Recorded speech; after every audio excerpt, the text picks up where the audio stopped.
Good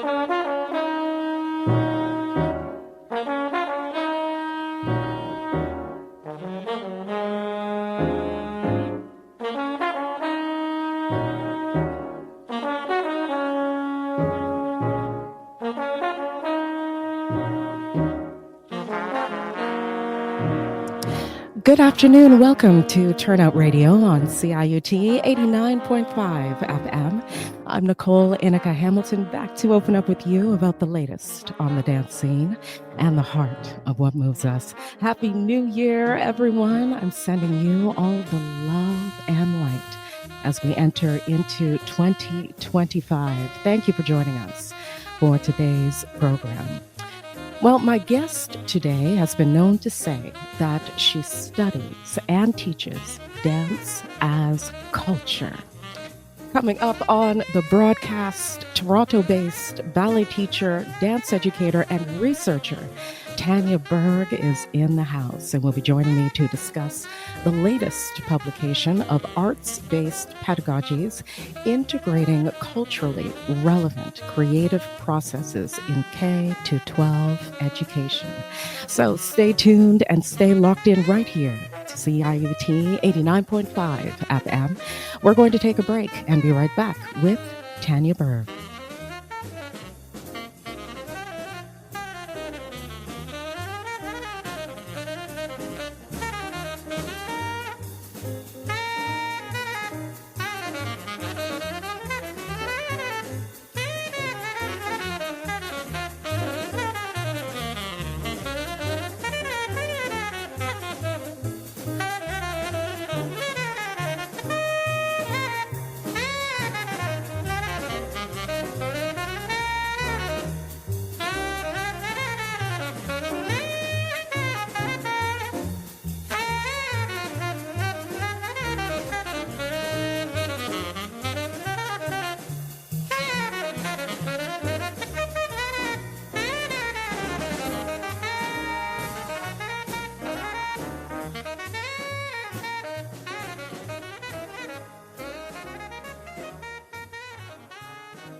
Welcome back to TUYAIOUT Radio on CIUT 89.5 FM.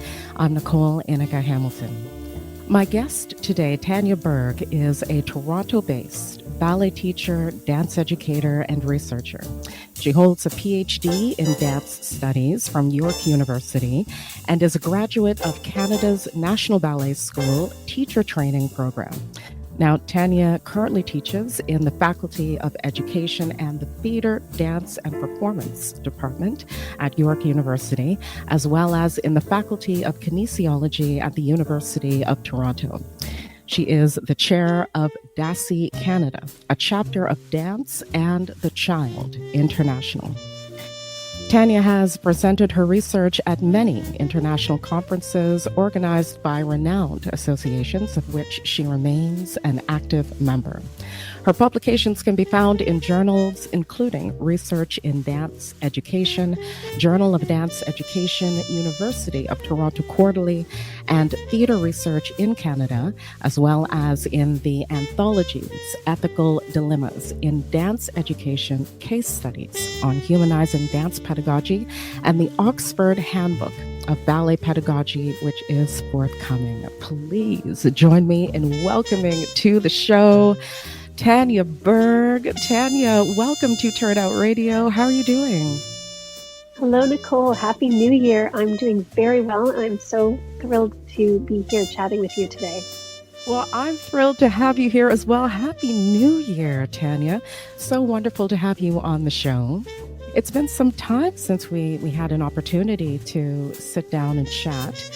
And in fact, I think the last time I might have seen you would have been at the University of Toronto for a book launch. Yes, I believe that's true. It was the Oxford Handbook of Hip Hop Studies.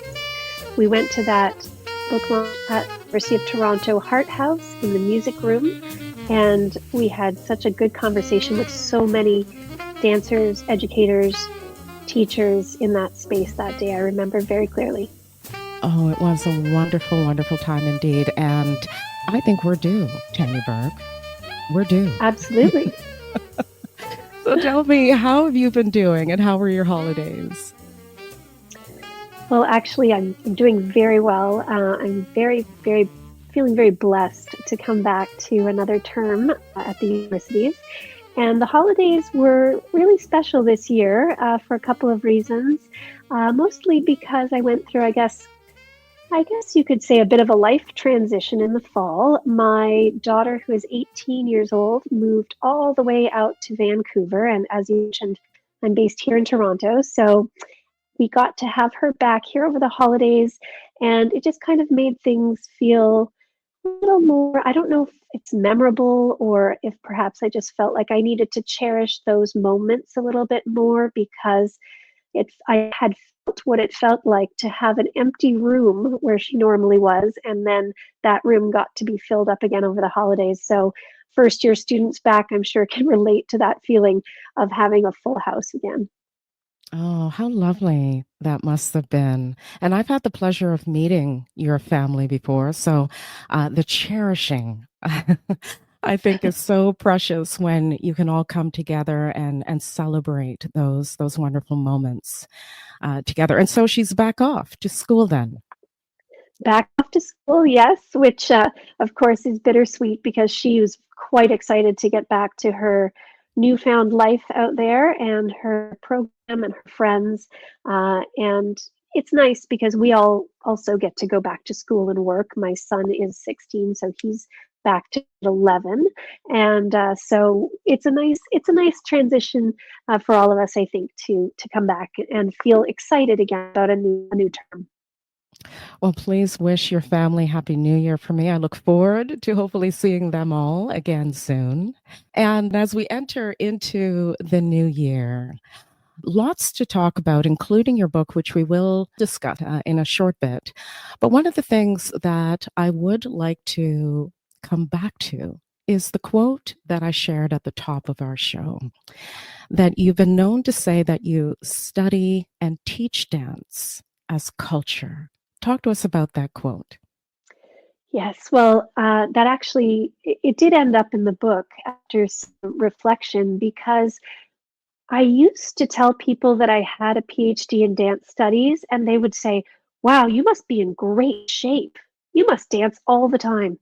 And in fact, a PhD is a research degree, so I wasn't dancing all that much, if at all. I was teaching.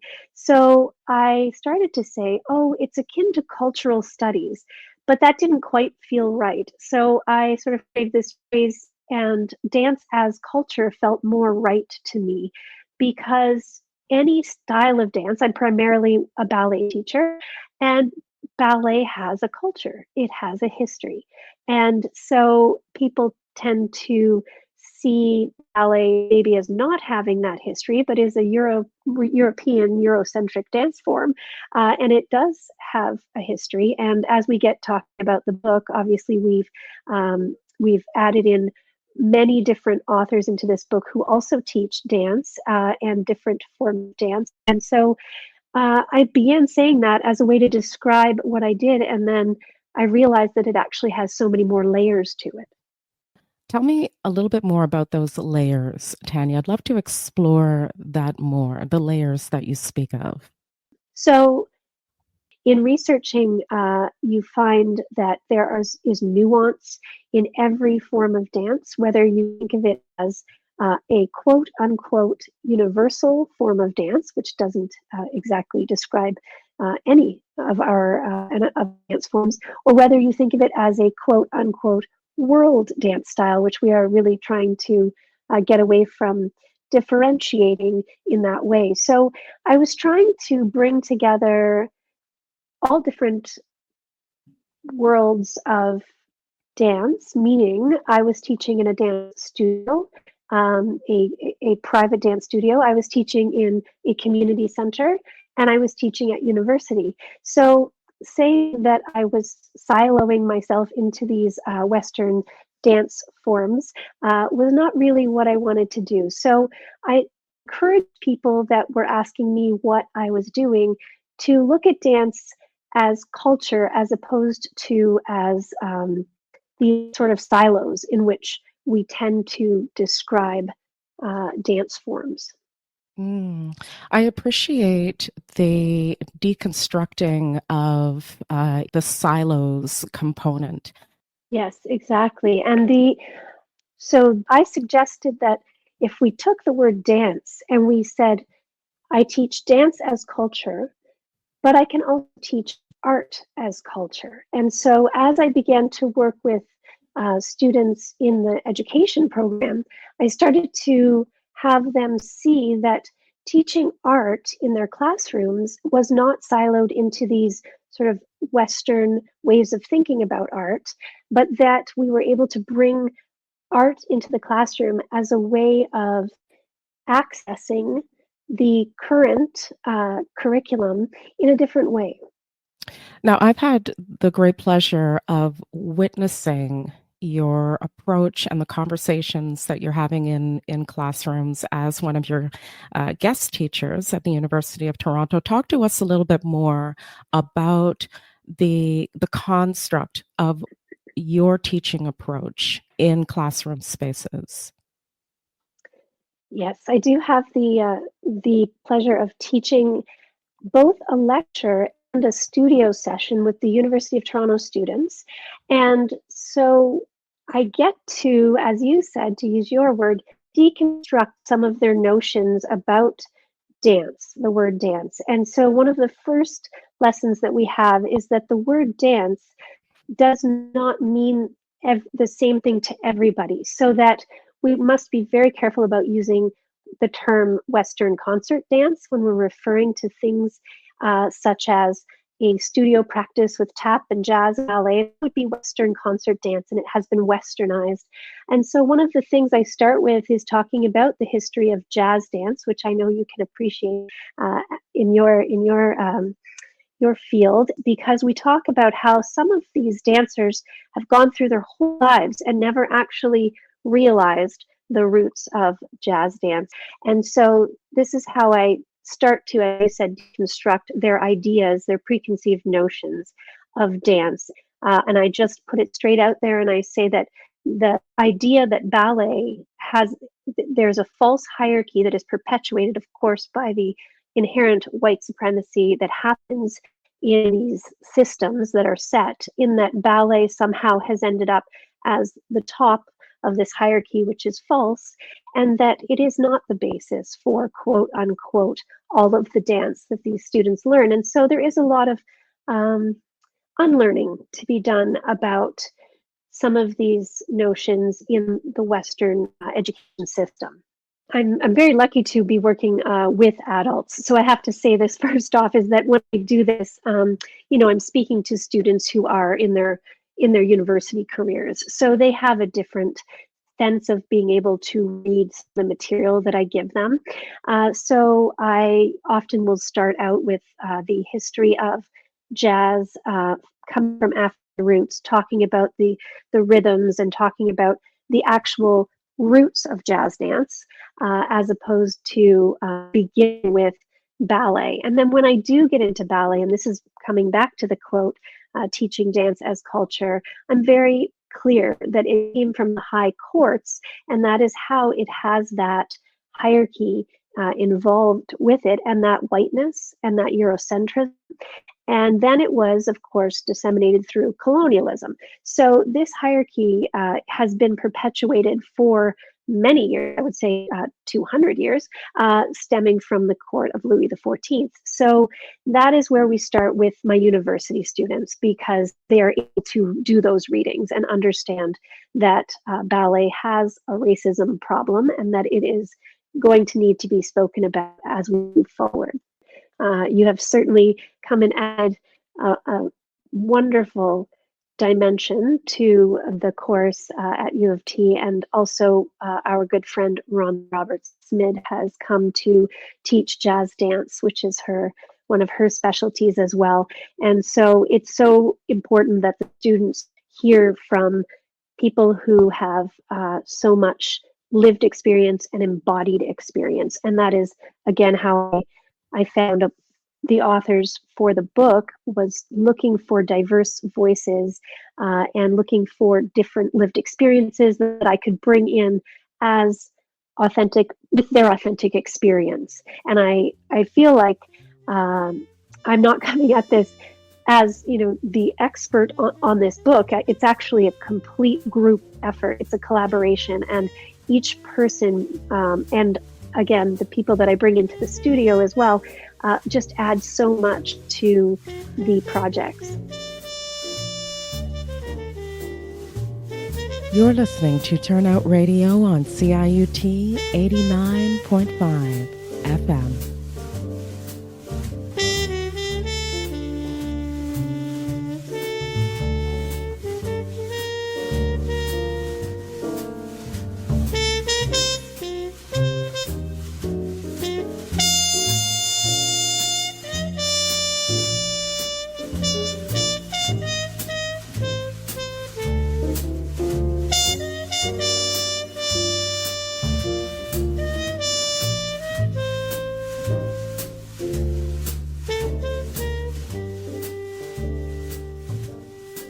Tanya, I'd like to talk more about the recent publication, Arts-Based Pedagogies.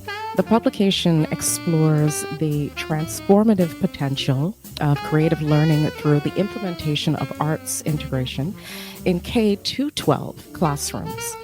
The contributors in the book also share real-world experiences of bringing the arts into their curriculum and sharing success stories of using interdisciplinary approaches to build vibrant, student-centered environments. I love that. Which enrich student experience without sacrificing academic rigor. Tell us about the book. Absolutely. So I started the book by discussing how it came about, and the word I use is authentic necessity planted the seed for this book. I was asked to teach in the Faculty of Education a course on integrating the arts. And my first thought was, do they mean all of the arts? Because I am a ballet teacher, and I think I could probably manage to discuss how to integrate dance, but I am not a school teacher. So I thought, how am I going to do this? And then my next thought was, how are the teacher candidates going to take this class if they've never had any experience in the arts? Certainly when I've taught non-majors, meaning dancers who come to the studio but don't have any formal dance training, there is some fear in that for them. So I knew that I needed to get teachers who had already been there and had lived experience and use them as a resource to help me to teach the class that I personally at that time didn't think I could teach. And I thought, well, if I feel like this and I'm the professor, what do the students feel like when they're asked to teach the arts? So that's how the book came about. And I knew that I wanted to have diverse voices. So I have some wonderful, well, all of them are wonderful contributors with so much vast lived experience in classrooms and integrating the arts that it was just, I don't want to say it was, nothing's easy. It wasn't easy to write or compile, but it was, the ideas were flowing the entire time. And the contributing authors, Tanya, integrate Black, Indigenous, and queer experiences. And they're also leading educators in their fields, such as visual art, dance, drama, and music. Can you talk to us about who those contributors are? Absolutely. So when I first had this idea, I had just recently seen two of the authors, Emily Burgess and Jillian Stambulich. They had created they were consultants for the Toronto District School Board, and they had created a video, a 5-minute video on culturally relevant and responsive pedagogy in the arts. I saw this video and I said, those people know what they are doing with this integration of culturally relevant and responsive pedagogy, which we shorten to CRRP. And it started in the 90s and it's evolved, this theory, but they were actually talking about it in practical ways that classroom teachers can implement that, and look at the students who are in front of you and be culturally aware, responsive, and relevant in your work. So Emily and Jill wrote that chapter, but as luck would have it, Emily is a visual arts teacher and Jillian is a music teacher. So they both also wrote chapters on integrating visual arts, and Jillian wrote about integrating music into classrooms. So just for the listeners that are wondering about arts integration, it's not a new concept. Using the arts to access curriculum in a different way has had numerous positive reviews, I suppose we could say, and studies done. But it's also, we're learning, very useful for diverse learners. So luckily my contributors have had a lot of experience with that. So we have a chapter on dance and a chapter on drama. So the dance chapter was written by Marty Sprague, who's actually in New York, and she has had 5 decades of experience in integrating dance and theater and drama and integrating the arts into social studies, etc. And she writes about one of her projects at a high school in New York. We have at the other end of the educational spectrum, Kevin Brewer is a grade 1 teacher, or was last year, grade 1 teacher who integrates drama into his classroom. And Miss Coco, Colette Murray, is a visiting partner who partners with the TDSB and goes into schools to teach dance, and she has had great successes with bringing dance into schools, and her chapter is extremely, I feel, relevant. And Miss Coco has had some really excellent transitional experiences using the Afro-diasporic dance vernacular in Canadian schools. And I feel like I might be on my last author, who is Artina Vaz, and she writes about contemporary Indigenous art, in part through some stories about her grandson, who is an Indigenous contemporary artist. And I don't want to give away too much, but her stories really resonate because the young boy that he was struggling in the Western school system, and he was sort of getting away from his art. And then she tells a lovely story of how he was re-inspired in art. So they all bring very diverse perspectives, and the voices just resonate because there's so many different experiences that they bring and put into their writing. And though written in a Canadian context, Tanya, core concepts from the text can be applied internationally. Is this book for teachers and students alike? Absolutely. So this really central to, I suppose, the collaboration with so many different teachers and artists. I really wanted it to be transferable to any country. So I will be bringing copies of this book to Malaysia, actually, in the summertime. I have an interested group of people at a university there. And obviously the United States, it will transfer as well. And I got lots of feedback from many professors in Canada and the US about how to make the curriculum transfer. I always say, you have a 9-year-old person in front of you. That 9-year-old person doesn't need to have the same curricular strand in one province as they have in another province. It's a 9-year-old person.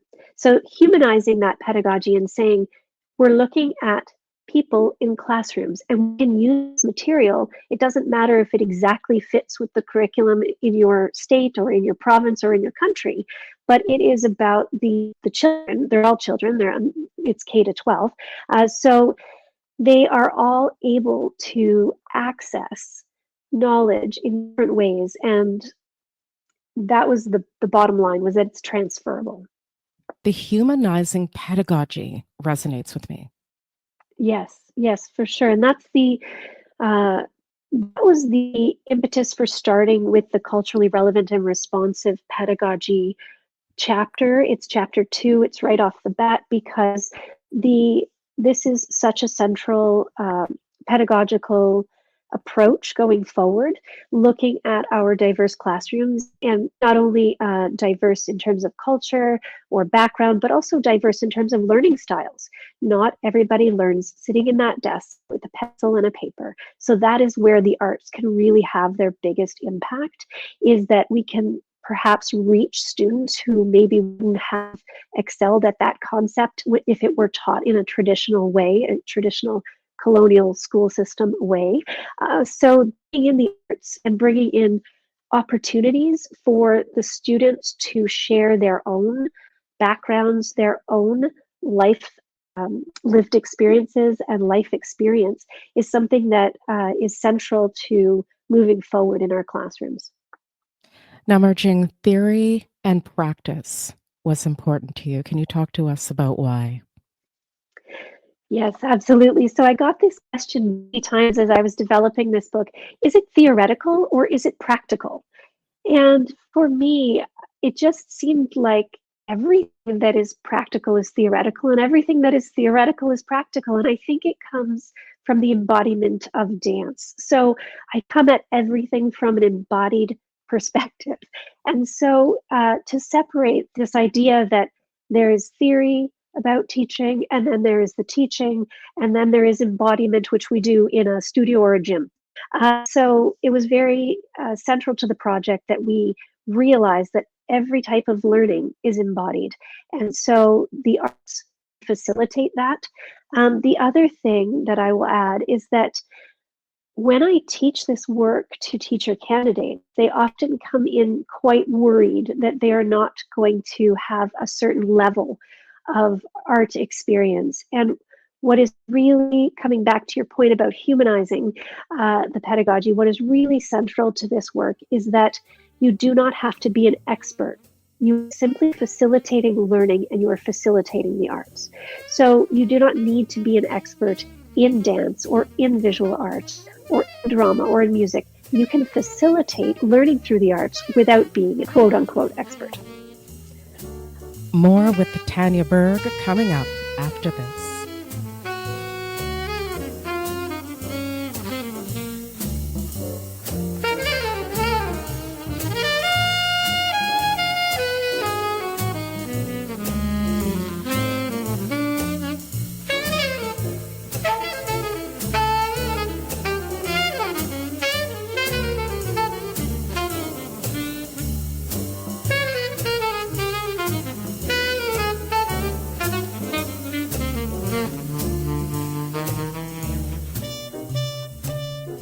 Coming up on Friday, January 31st, the Institute for Dance Studies and Art House invite you to the 2025 keynote event, Arts-Based Pedagogies book launch, with presentations from today's guest and editor, Dr. Tanya Berg, and contributing publication author, artist, scholar, dance educator, and cultural arts programmer, Colette Coco-Murray. At the event, attendees will have the opportunity to purchase a copy of the publication for a special limited time 20% discount offer. The free event will run from 1 to 3 p.m. EST and will take place in the Hart House Music Room at 7 Hart House Circle in Toronto, followed by a Q&A and social. To learn more, visit hearthouse.ca. Ahead of the event, here's what Colette Coco-Murray shares from her contributions to Chapter 3 of the publication entitled Integrating Anti-Racist Collaboration with African Diasporic Teaching Dance Artists.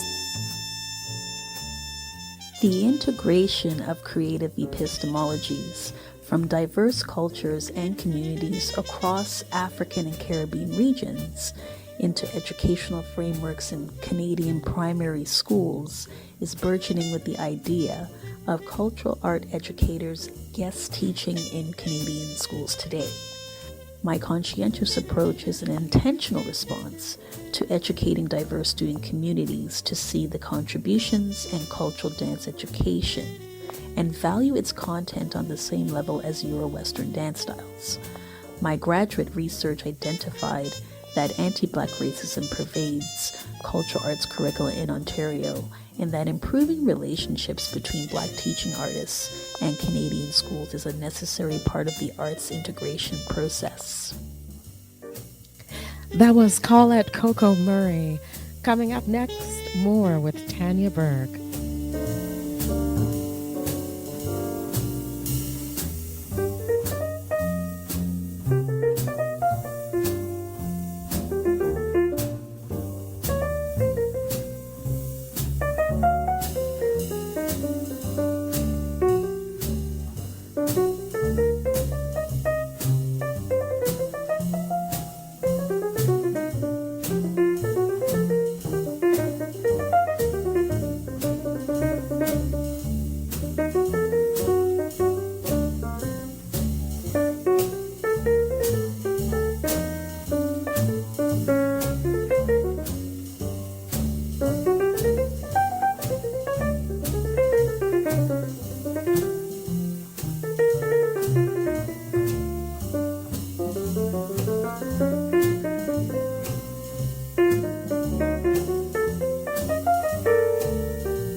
Tanya, just before the break, you had shared that every type of learning is embodied. Explore that for me.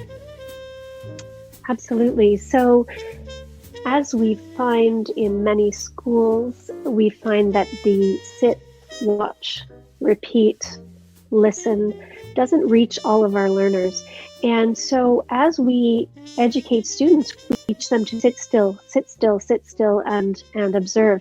And so that doesn't always resonate with every student. And the one thing that is at the core of the arts is that there is no mind-body division. We're not just cognitively educating the brain, and then we're going to go take you into a gym and educate your body. But it is that mind-body connection that facilitates this learning. And so with creativity, and that is one of the chapters in the book talks about creativity, teachers often feel that they are not creative, and there's a block to that creativity, and they feel like, I don't think I can be as creative as I need to be. But it isn't the grand, what we call like the big C creativity, the life-changing or society-altering creativity that needs to be there. It's the everyday creativity and problem-solving that the students will get out of using the arts. And so, or teachers use the arts, facilitating learning in the arts to integrate that into their curriculum.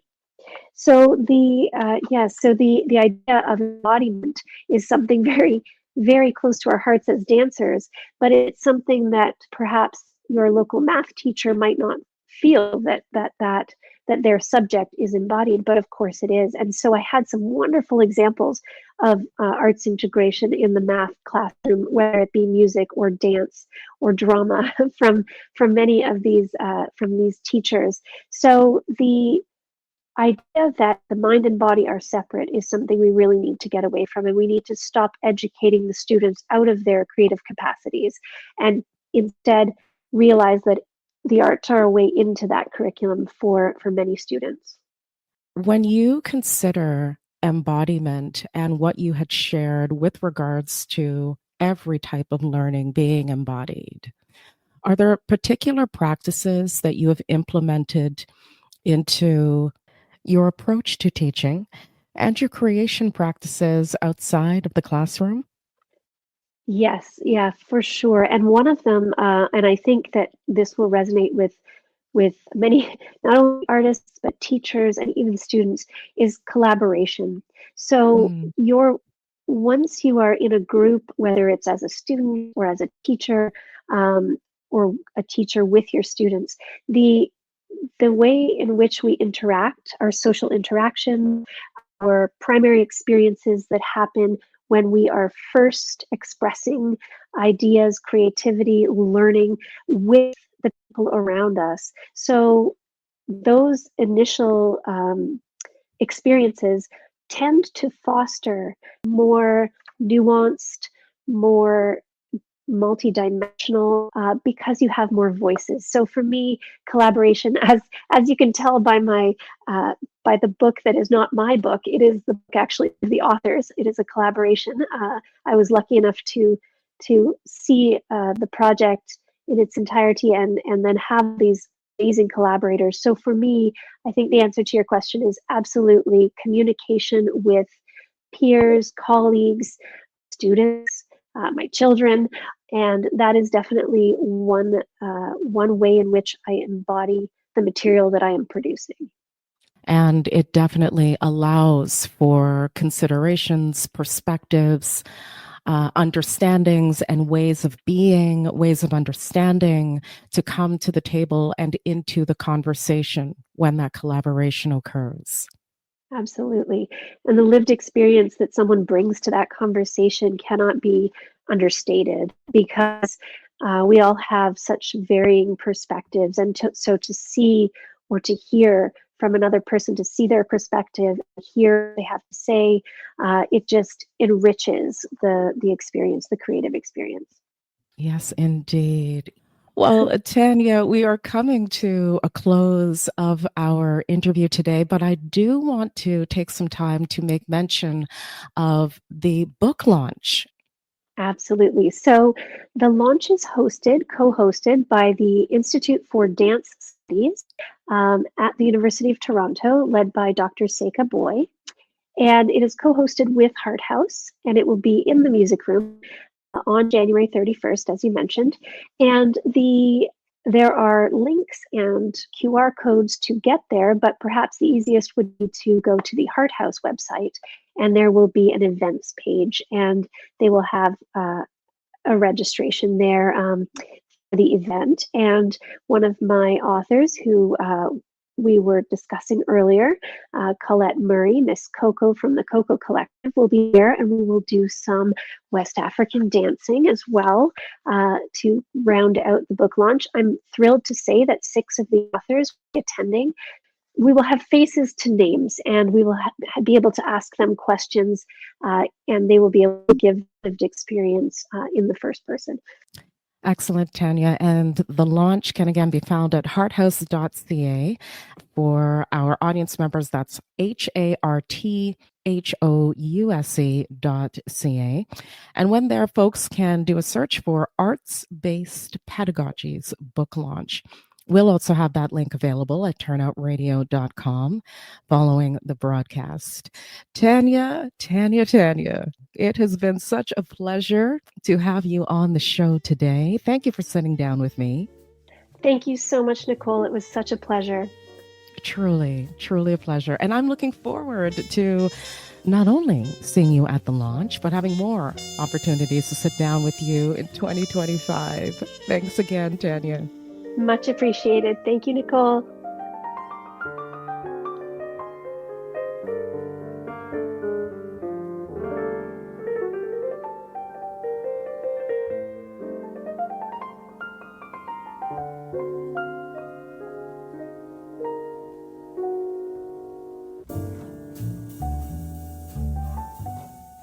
Today, you've been listening to the sounds of Cannonball Adderley with Autumn Leaves and John Coltrane with Blue Train.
Welcome back to Turnout Radio on CIUT 89.5 FM. That was Tanya Berg here in the house with me today. It's so great to be in conversation with her. Now, folks, if you missed the top of the interview, you can catch it again after this broadcast, coming soon to turnoutradio.com, CIUT.FM, and via some of your favorite podcast platforms. And we also invite you to stay connected with us. We'd love to hear from you.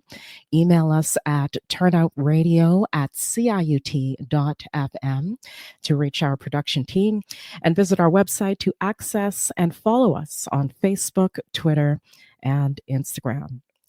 Now, in case you missed our previous announcement, we have some news for you. Turnout Radio will soon be airing on Saturday mornings. Yes, it's true. Commencing January 18th, we invite you to tune in for our weekly broadcasts now on Saturdays at 8 a.m. EST. This will be a move from this regular Wednesday time slot on CIUT.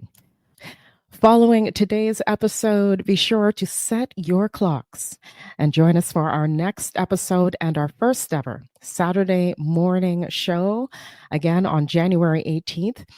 Visit turnoutradio.com for a statement from CIUT station management regarding our New Year news and our New Year move. To you, our fabulous Wednesday audience members, thank you for the love and for tuning in every week during this hour.